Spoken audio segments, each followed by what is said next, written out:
Welcome to Confident AF Live, taking your mindset next level to get next year's results today with me, your host, Brandon Foster.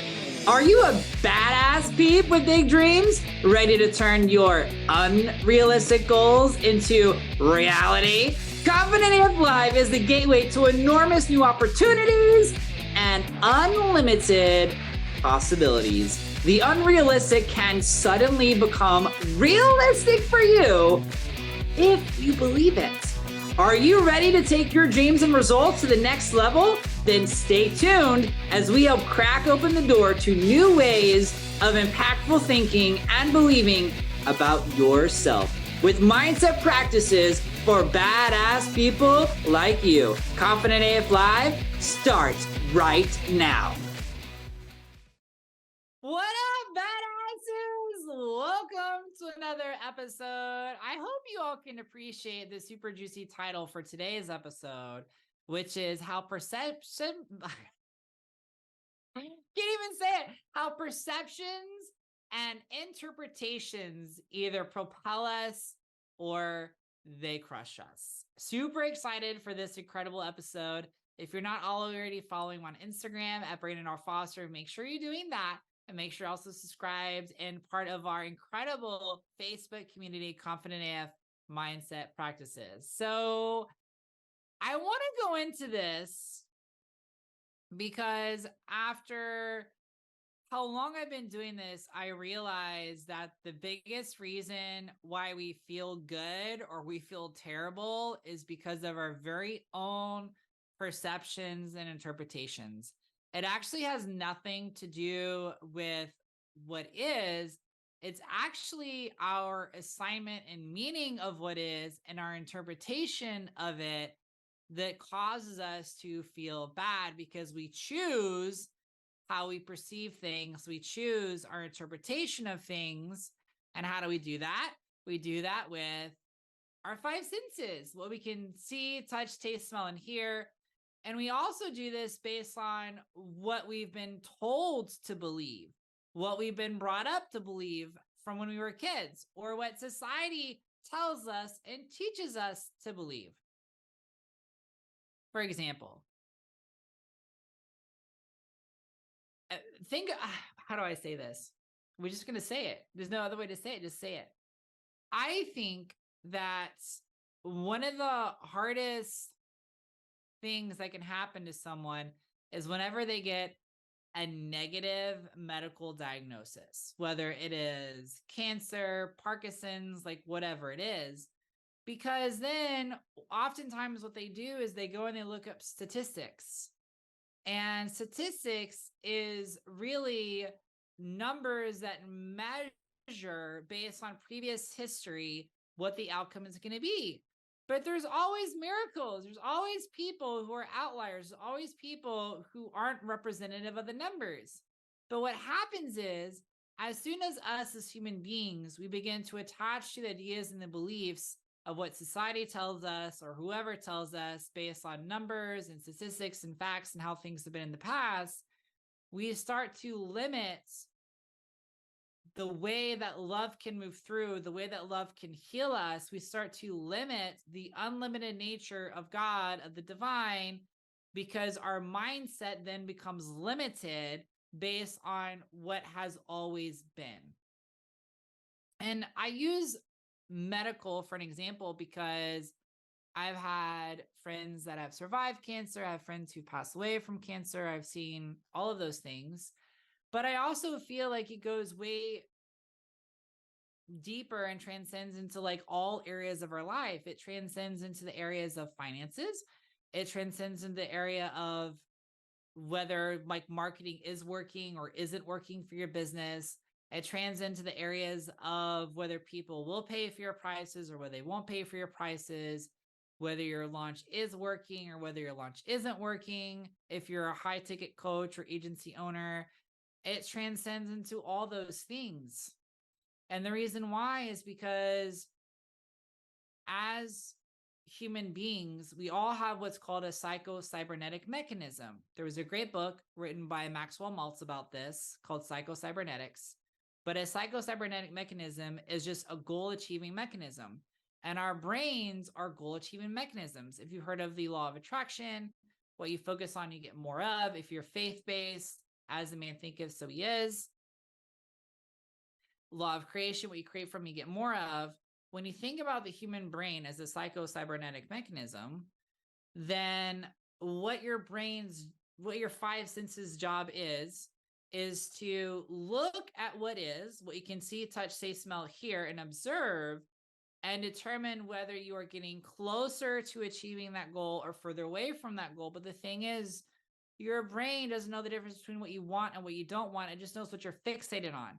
So if you're fixated on bad things, then your brain is going to keep thinking, okay, bad things. We want bad things. We want bad things. If your brain is fixated on good things, we want good things. We want good things. We want good things. We want good things. But your brain doesn't actually determine what is good or what is bad. Your brain just determines what you're focusing on. So what happens is what you really want is you want more clients who love and adore you, who easily magnetize to you. What you don't want is a lack of clients. So your desire is truly to have more clients, but you keep focusing on, I don't have clients. All your brain is like, no more clients, no more clients, no more clients, no more clients. So you start to attract from that place. It's all because of our own interpretation of what is. So there are 4 key areas where we assign interpretation and perception in our lives. There's 4 key areas where we do this. One is in people and in our relationships. So if you think about your relationships with your family members, your spouse, your significant other, your kids, your mom, your dad, you are always assigning meaning to their behaviors and their actions as whether they care about you or whether they don't care about you, whether they're helping you, whether they're not helping you. And why do relationships disintegrate sometimes over nitpickiness and control? It's because we're assigning negative meaning to the relationship, that we are not being supported, that we're not being taken care of, that they don't love us, they don't care about us, right? When it comes to as being a badass business owner, when it comes to your business, we assign meaning, whether ICs, team members, employees, whether they care about the company mission, whether they don't care about the company mission, whether they are courageous or not courageous, whether they are adhering to brand standards or not adhering to brand standards. We do all of that through interpretation and assignment of meaning. We do this for events. Events meaning when bad things happen in your business that you didn't expect, which, by the way, it being a bad thing is, again, an interpretation of perception, because it's just something that happens and anything can be harvested for the good. But events would be something that changes in your business or your finances. Like for me, an event was my taxes were way less than I expected them to be, which was amazing because I have an amazing tax accountant. But the amount that I owed my tax accountant was higher than I expected. Definitely not what I paid last year.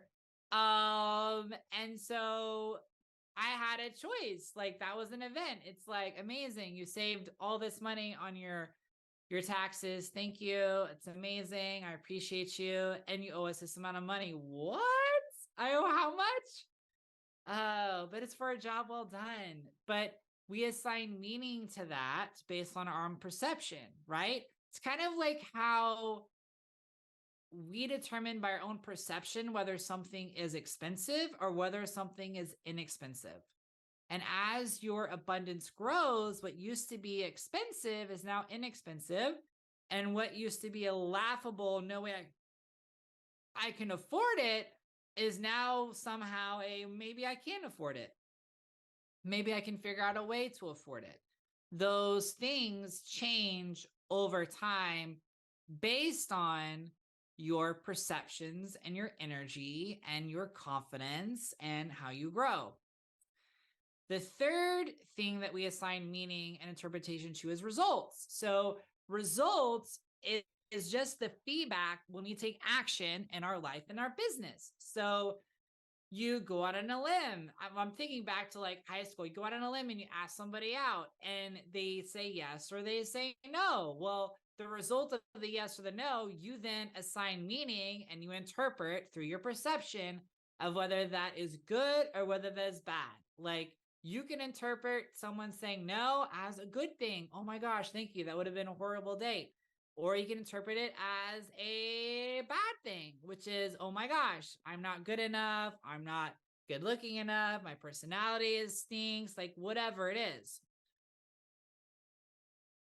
We do this with our business all the time with marketing. We do it all the time with offers. We do it all the time with whether clients say yes or whether clients say no. And then we do this with circumstances. These circumstances I view as things that are beyond our control. So, for example, in the travel industry, COVID, where all of travel shut down, and also it impacted restaurants in a huge negative way, right? The ability to go in and dine and enjoy a meal with friends out in public.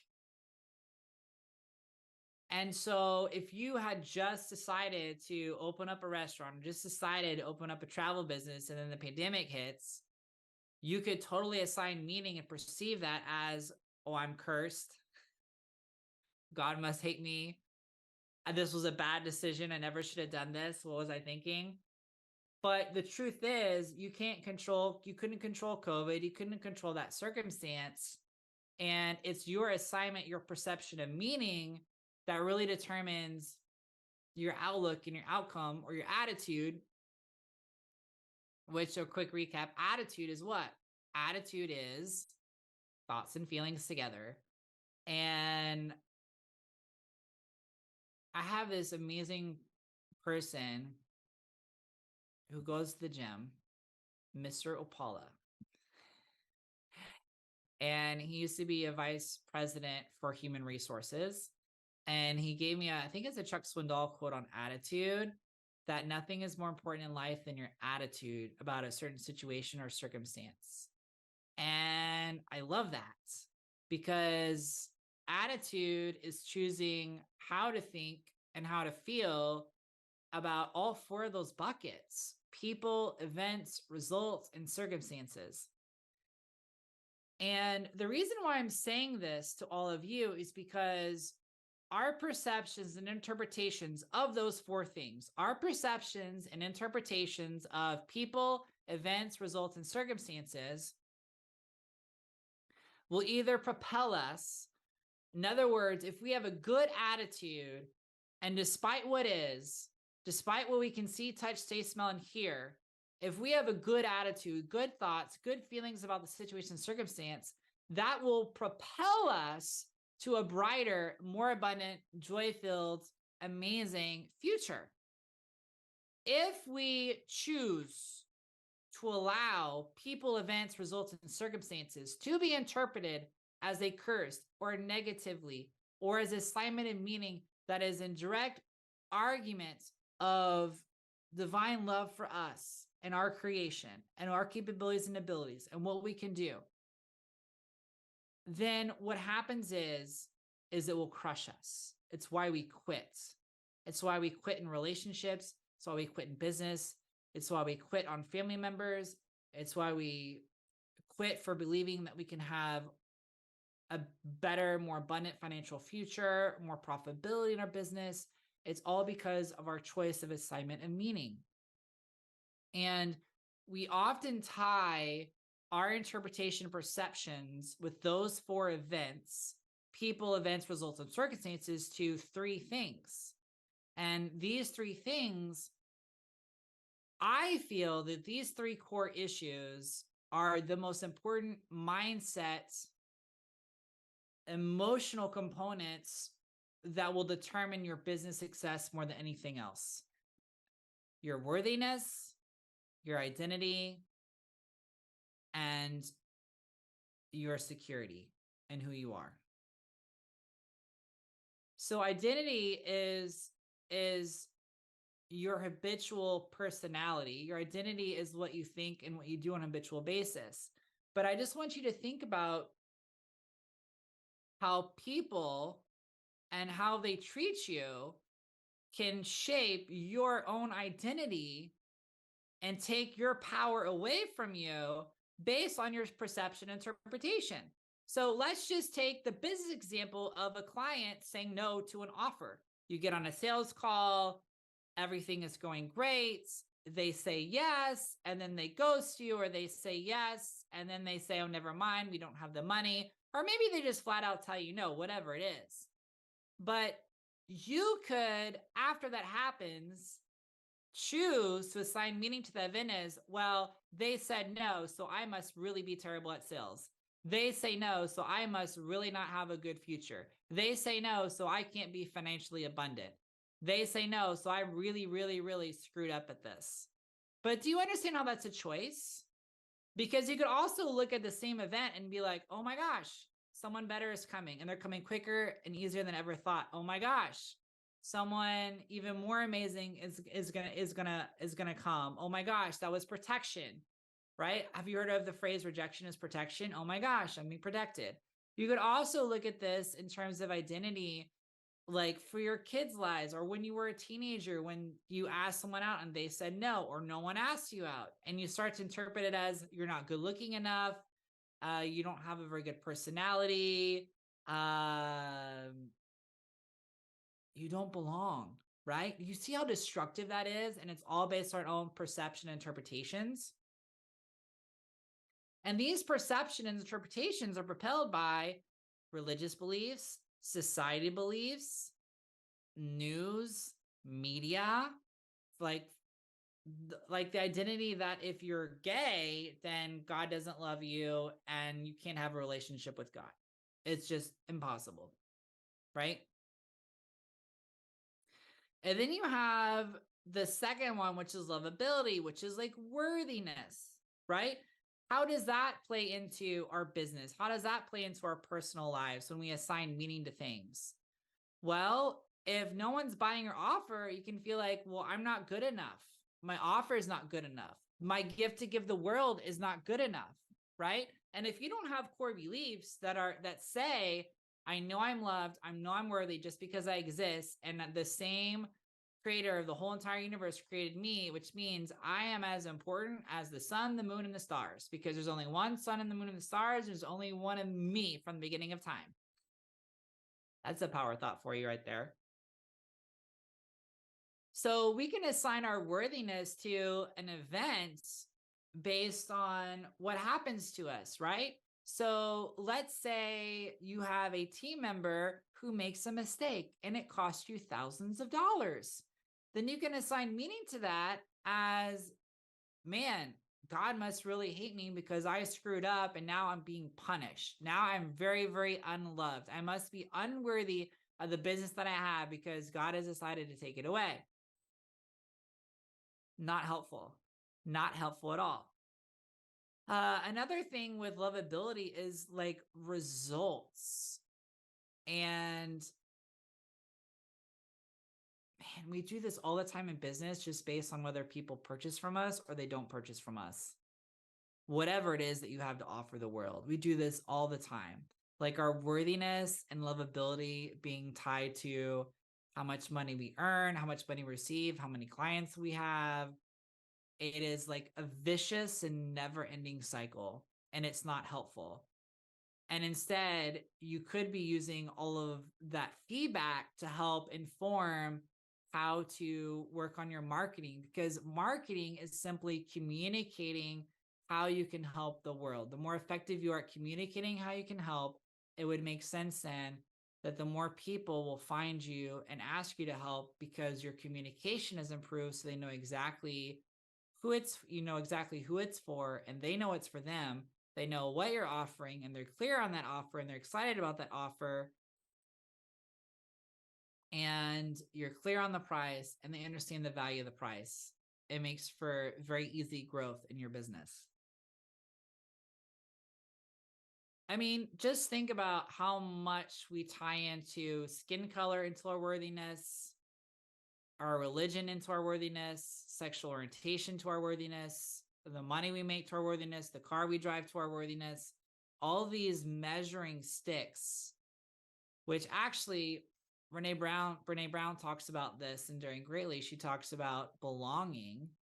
Belonging is a sense of sharing, of a sense of others fitting in, basically.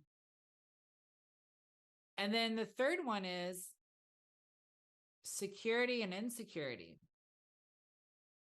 How we allow circumstances to determine whether we're safe or whether we're not safe. Safe being security, fear being insecurity. So circumstance could be a significant other getting laid off. You're an amazing, badass business owner and your significant other gets laid off. So now you feel this additional pressure to support the household, to supplement that income. And if you don't have a lot of money saved up, then you feel more insecure, and it will challenge you in those circumstances to do what you need to do to actually make more money. Because if you think about it, if you've always thought a certain way and you've always done a certain thing, you're going to get the same results. It's how people get stuck. But when you change how you think, you change what you do. So in order to change what you think, you have to be willing to perceive and interpret those four things very differently. When you perceive and interpret people's responses, reactions, and behaviors differently, that gives you freedom to change how you react and respond, which changes the results. Same thing with events, same thing with results, same thing with circumstances. But in the example I just mentioned, if someone is laid off, your significant other's laid off, and you're going to supplement the income, what you need to do is do things differently, which could be scary. But if you allow yourself to stay in insecurity, then you're less likely to do that. And that will actually cost you and hurt you all more, as opposed to you going outside of your comfort zone. Really powerful. So here's my key takeaway for all of you today.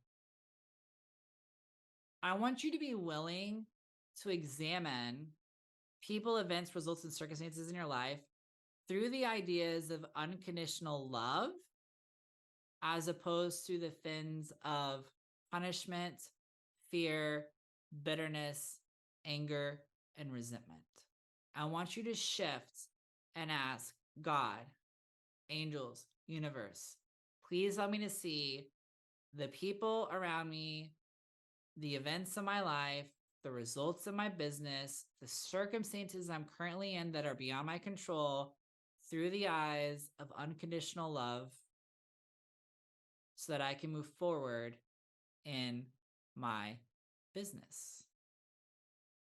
That's what I want all of you to do. Super, super powerful. All right. If you haven't already, make sure you follow me at Brandon R. Foster on Instagram. I do some really amazing short form content and reels. And then if you want to be a part of some live trainings, go inside Confident AF Mindset Practices Facebook group. I love you. I'm proud of you. I'm grateful you're here. And remember, you're a badass and you're adored and loved by your creator. Talk to you soon. You have been listening to Confident AF Live, taking your mindset next level to get next year's results today with host Brandon Foster on transformationtalkradio.com. Listen or watch live every Wednesday, 12 p.m. Pacific, 3 p.m. Eastern, where I help badasses like you with big dreams learn to take their impact and results next level, turning those unrealistic goals into reality. Confident AF Live is the gateway to enormous new opportunities and unlimited possibilities. For more information, get in touch with me, Brandon, at BrandonRFoster.com.